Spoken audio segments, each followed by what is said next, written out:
Hey, welcome to the AdvisorPro Podcast. Today, I'm joined by Penny Pearl, founder and CEO of 2Actify, a strategic career networking coaching firm that helps technology executives position themselves for hidden opportunities that extraordinary offers even an accelerated career growth. Penny, good morning, good afternoon. How are you?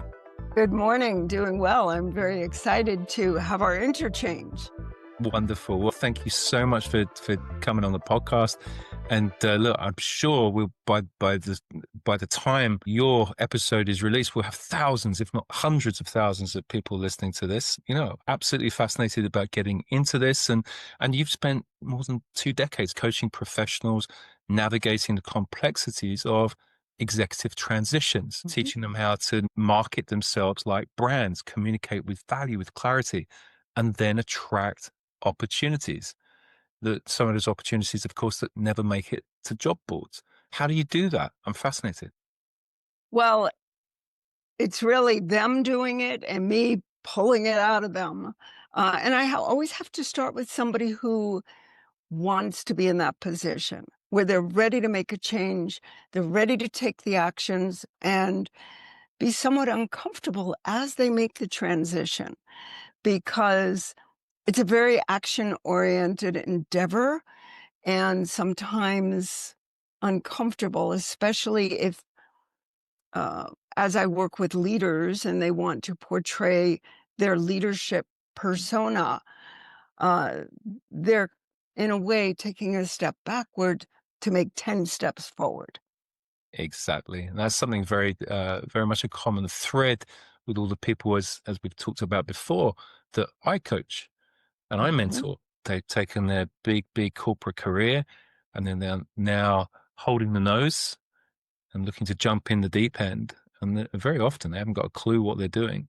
So that's one of my happy tasks in life at the moment, is trying to guide them through that whole thing. And I guess that when you're a bit of a big shot in a large company, I think I'm quoting you there, a bit of a big shot in a large company, and all of a sudden you're marketing yourself as the product. That's a huge transition, isn't it? Very big. In fact, it always amazes me how somebody can be amazing in what they do. Working with new products, innovation, vision, establishing return on investment, making decisions, working with everybody in the company and partners and customers. And then when it comes to their own positioning, what do? They apply online just like everybody else. Excellent. Or they don't know, they're stuck. They're stuck and they need some guidance. The question is, will they invest in themselves? And sometimes they will. Sometimes they're looking for finding the answers online or just applying online or trying networking on their own. But communication skills are really key to networking, navigating to the end goal that you're looking for. And that's missing in a lot of communication when people are networking. Absolutely. And do you think some people in big corporates, they have a certain style of communication and they don't necessarily need to adapt that because they have their validation, if you like, within their role? And so it's like, oh, you're the big boss, and so everyone speaks to them in a certain way. And as soon as they try and get out of that, all of a sudden they start to flounder. Do you think that's something? Absolutely. Yeah, that's huge, because that persona that they've been living with doesn't necessarily translate automatically to the outside world. And so when you're talking about technology leaders, one of the reasons I chose to work with that segment is because typically technology individuals, engineers, are more loners. They're not necessarily social. They feel uncomfortable in their communication. And then they move up to the ranks for their technical ability as they develop some leadership skills. But they have real difficulty in promoting what they know to be true about themselves, their value and their impact. Their fear of bragging so many times gets in the way when they're doing a career search on their own. And they don't many times have perspective. And I think that's what a coach can provide. Yeah. So very often then, I guess what you're saying there is that they don't necessarily have that self-validation. The validations come externally. They don't necessarily have the Yes. self-validation, or maybe that internal confidence, or maybe that's given from their skill set that they have. Um, and so ultimately, there has to be a bit more inner belief in order to go and take on this new wonderful opportunity that potentially could be going outside of corporate. Like throwing the doors open, doing something completely different, applying for something different, a job, a board advisory position, a non-exec director position, or a coach, or all those kind of things. Mhm. What a Yeah. wonderful opportunity for them. It is a wonderful opportunity, but a lot of times they don't know what they want to do next, Mm, or they don't know how to apply the tremendous impact that mm, they've had throughout their career. They don't know mm, how to sometimes even identify it and articulate it. And that is part of positioning. mm, What is it? Are they willing to let go of the 1,000 different things they do in their job to focus on one thing that they do really well? mm, All the other things come with the package, mm, but to attract opportunities as a result of the one thing that they do really well. mm. I like that. Yeah. Yeah. And letting go is really difficult, because when you let go and you can focus on it, you will be known for that one thing within your network, and you attract opportunities versus chasing them. And also, if the challenge, if you can, in your communication, identify the challenge that organization is having, based on your research, based on your conversations, your good questioning, you can communicate the solution that you provide. Yeah. And that's a hidden opportunity, because the person you're speaking with may not really understand what's causing the problem or what you see from the outside. So if you can communicate your solution to that problem, Mm. why would they go somewhere else? Exactly. Exactly. So I guess perhaps with some of your NLP, you're using some of your dark, Mhm. mysterious arts on them to help them maybe rewire that and get the tactics required to try and get over that, dismantling all those all that self-talk, all that kind of stuff that we all have, but some of us kind of pretend that we don't. That imposter Right. syndrome, all those kind of key phrases that we're used to hearing. Um, Yeah. and in terms of like the best success stories in this field, have you got some great? I'm sure you got hundreds of wonderful stories about where you've had a wonderful impact on someone. Mm. Yeah, Could you I share one? do. Okay, so one of them is a client who is a product leader, and he worked for a very large company, and there were some decisions being made that he didn't agree with, because, um, well, I'll tell you more about that in the story. So he didn't agree with it, and there was some back and forth, and they mutually decided that they needed to part ways. So he was in a career search himself, and he shared some information with me about why he left, because let's face it, if you leave a company, you need to be prepared with this statement as to why, and make it short and sweet and move on to the future, right? So he was really elusive when it came to addressing that. And finally, I got to the point and I said, look, I need to understand why you made this switch. And it turned out that they were asking him to do something that was, he felt, unethical. Mm, And Yet he had been avoiding answering the question, conducting his interviews to avoid answering the question, because you Oh, interview completely different when you're yeah. trying to avoid something, right? Mm. So when he said that to me, I said, "You were 100% right. I think that speaks so highly of you." And that just flipped the whole thing for him. And so he prepared a statement as to how he was going to address it, being open and honest, and followed it with a question, an open-ended question during his interviews. And he got a fantastic position, got a promotion within a month. And now he's leading in this other large corporation, the Mm. whole AI strategy. Wonderful. So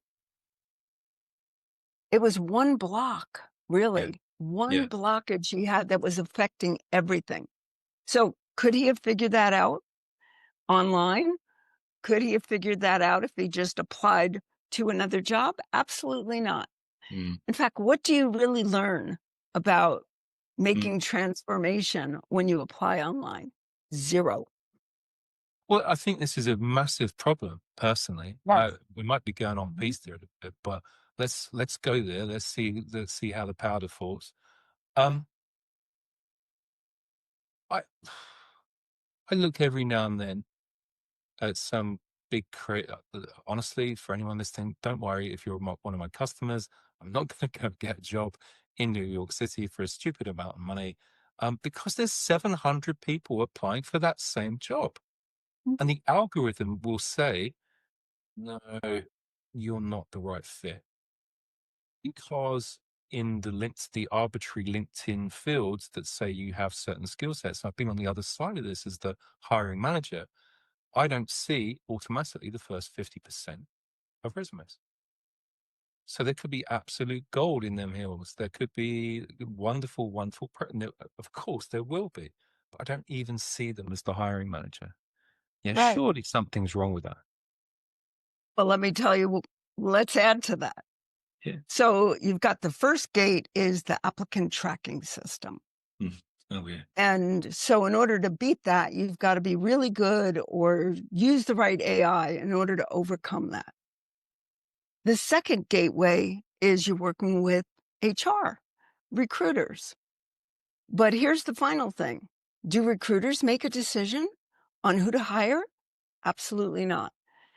It's the hiring manager who makes the decision.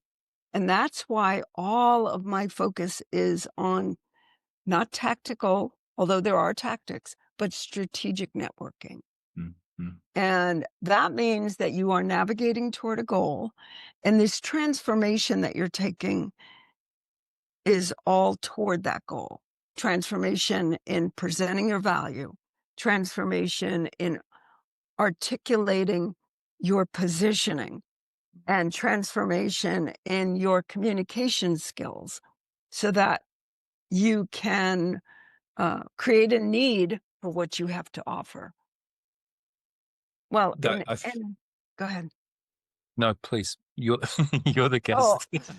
I, I was going to say, you're not really creating the need, you're creating awareness of the need, of the problem and your solution. And it's And almost that's what creating it's the like. opportunity. Exactly. It's creating the opportunity that the customer doesn't necessarily know they have, or the problem, addressing the problem they don't necessarily know they had. Mhm, Yeah. And someone, I guess, very, very skilled in positioning, in sales craft, the consultative sell. That's exactly what I used to do. I used to mhm, love that. I'm going to try and find a problem that you don't know that actually exists. I'm going to engineer a whole value proposition about solving that problem, and then mhm, corral the troops. And they're the biggest deals. They're the biggest deals I've done over the years. The mhm. problems that weren't advertised on an RFP or some kind of anyway. Right, I digress. Okay, Yeah, so there's mindset shifts. Then these are big. job seekers into opportunity magnets. And that's something I use in my coaching, Penny. This psychological shift, instead of using a resume, my people, they're building a business.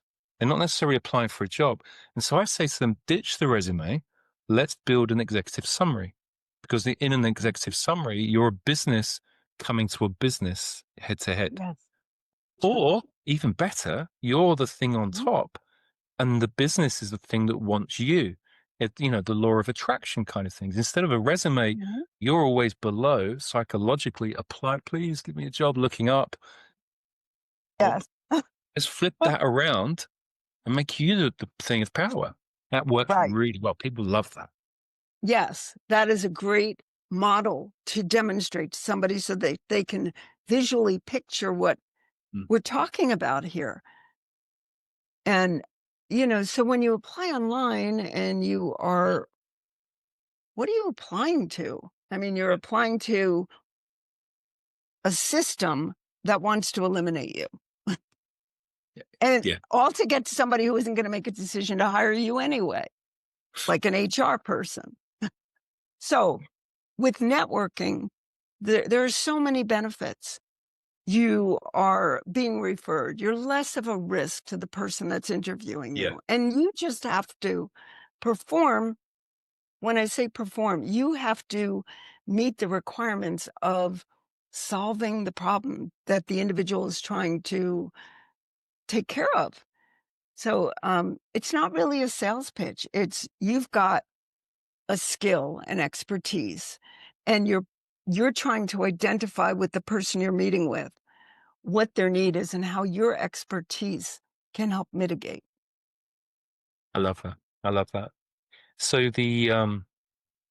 some of my recent calls, we've been talking about podcasts, and we've been talking Mhm. about people who are currently in their big corporate career now actually being the voice of entrepreneurship within that large corporate, almost being the venture scout. They might be the chief information officer, but also they can stand on the shoulders of that company, knowing.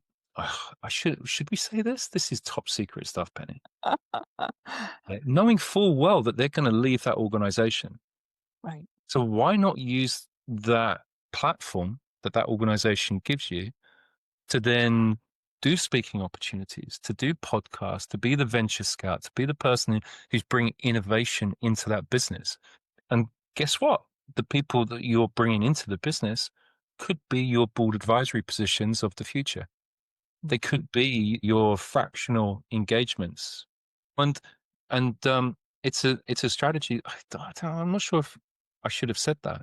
It sounds a bit nefarious, doesn't it? A bit sneaky, but it's a soft it's a soft tactic to enable someone to really amplify their reach, and I think that kind of comes hand in glove with what you're saying.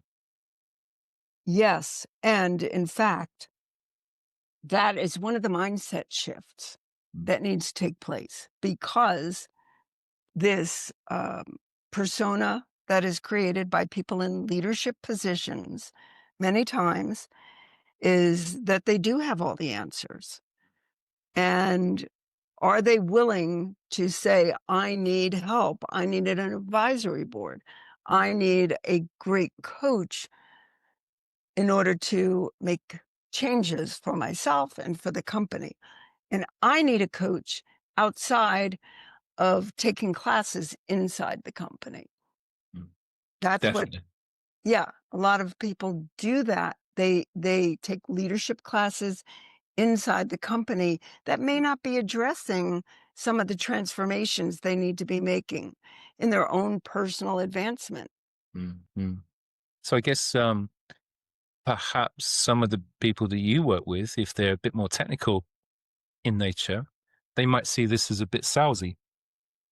Yes, and Mm. it feeds into their fear of spending money on themselves.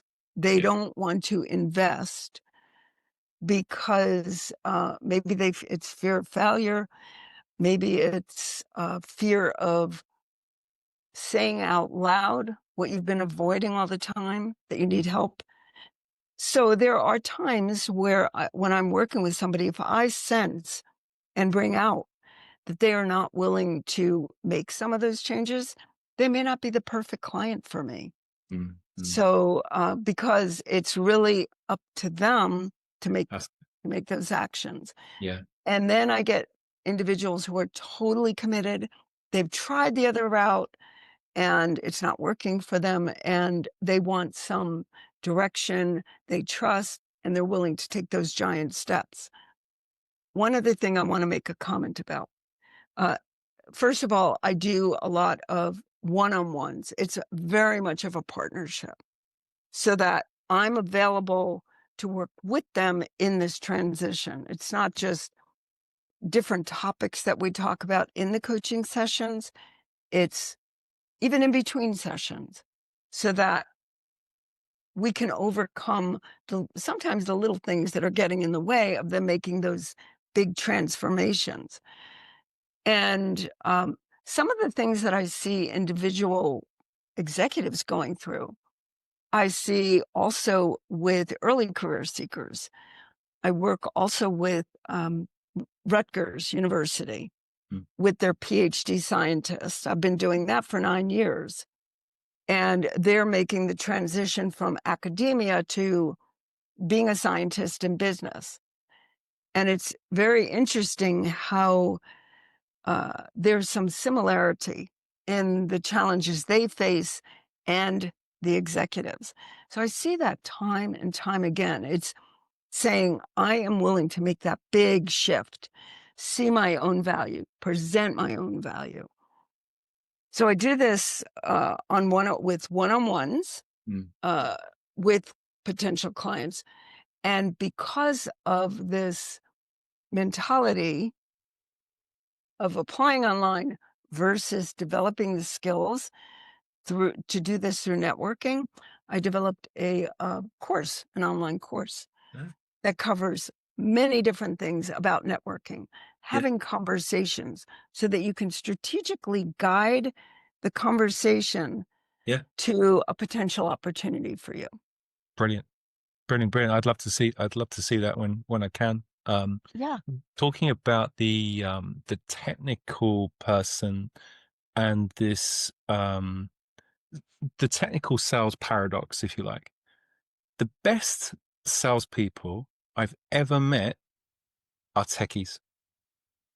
Mhm. If if they're guided and directed and quite honestly know when to stop talking Mhm. because they're so Mhm. passionate about this subject. But here you have this passion about this subject, but they get themselves and they don't have that same passion. You know, so there's surely another psychological tweak to turn that around. That maybe you could maybe I would say you have all this knowledge about this technology. You owe it to people to share it with them. Yes. Right? You're doing them a Yeah. favor. I used to say this to Right. sales development people, to early stage career people used to. Do you remember the days people used to get on the phone? Like back in, I don't know, 5 years ago, 10 years, Yeah. they actually used to phone people and, hey, I'm trying to sell something. We call it an SDR, sales development representative, or a BDR. And these typically young kids, early stage, and they were Mhm. like, all of them, it was like working in retail. All of them hated it. Mhm. No one saw it as an actual career, just a stepping stone to doing something different. But I know 4 or 5 expert BDRs who love it because they've had that mental shift and Mhm. they're so passionate about their product or project, Yeah. they enjoy that first articulation of what it is that they're representing. And they Mhm. enjoy the penny dropping with the customer going, oh yeah, I get that. Yeah. Anyway, sorry, I kind of went off on a bit Yeah. of a No. ramble there, Penny.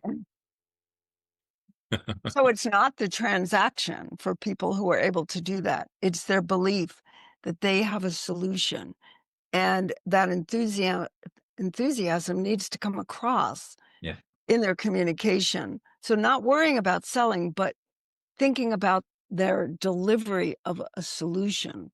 yeah. Hey, I've got an idea. This can work, and the person becomes Mm, convinced, not by somebody pushing at them, but convinced because there's an answer for them. absolutely.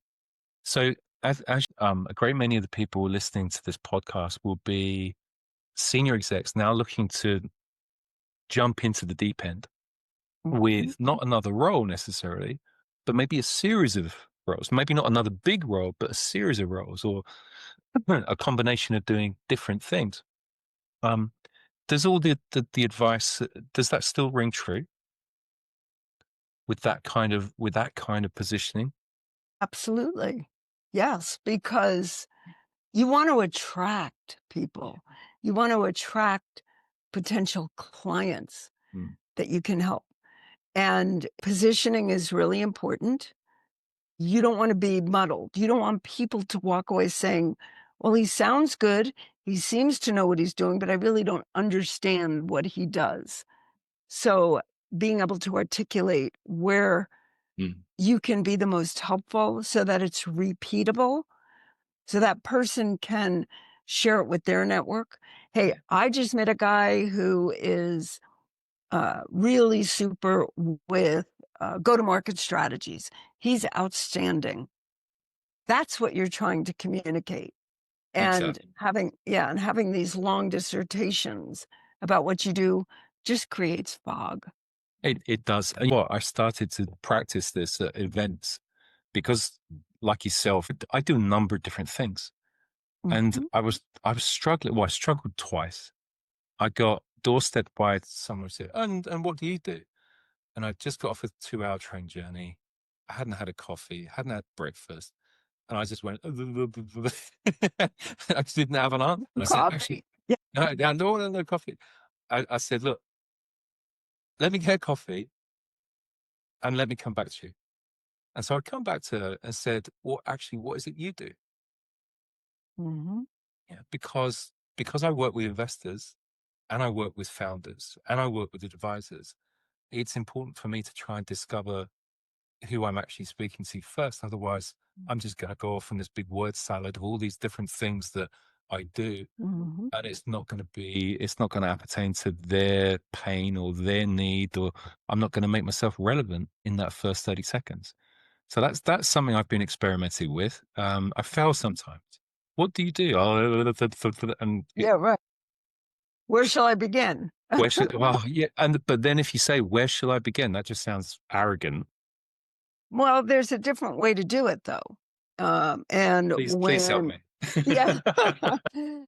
When you go through the ice-breaking introduction and talking with somebody, what are your biggest challenges right now that you wanna solve? Even in an interview, do that right off the bat so that you can really focus Mm. your solution, your expertise to helping them with that problem. Yeah. Yeah. So Penny, so how can people get hold of you? And I take it you do online consultations, you do all kinds of things, right? So do we go through Actify? Yeah, yes. Well, first of all, you can go through to Actify, contact us. Yep. Um, Also, and it's the number 2, actify.com. Yeah. And, I spend most of my time on LinkedIn, so you can go to my profile, Penny Pearl, Pearl, and, I do posting a lot. Okay. So there are those sorts of ways, and my email directly is Penny, Penny, at toactify.com. Penny, thank you so much for that. So look, my takeaway here is that I think you could help anyone. Well, probably help anyone do anything really. Like certainly crystallize their skill sets and their value and understand their value outside of that corporate validation system, so that they can then go into a different maybe not just another corporate validation system, but maybe they could then jump out of that and do different things, the kind of things that I do as well. But either way, it's certainly kind of tame the inner beast, isn't it? The inner monologue that says, "Oh, I don't really want to talk about me." Well, you have to. Mhm. I think my granddad said to me, "You've got to no, you've got to bang your own drum, Colin. No one else in this world is going to do it for you." So true. Good words. Exactly. Penny, this has been brilliant. Look, you've shown that I think in today's world, the real power move isn't really about applying harder and pressing more buttons. It's just doing more. It's just being smarter, isn't it? So look, for anyone ready to design a high value career strategy, get to 2actify.com, explore Penny's one-on-one coaching and of course, the Executive Advantage course as well, right? That's correct. Wonderful. Excellent. Well, look, if you've enjoyed this episode, please share it with a friend, colleague, anyone, please, anyone. Subscribe to the AdvisorPro podcast. We've got a weekly webinar now showing AdvisorPro. Penny, I'd love to show you our platform, AdvisorPro. We've built it for advisors, coaches, non-exec directors to add value, save them massive time in preparation and delivery, and we're just trying to help everyone, Penny. You and I together, right? Yes. Thanks, Penny. Thank you. Thank you.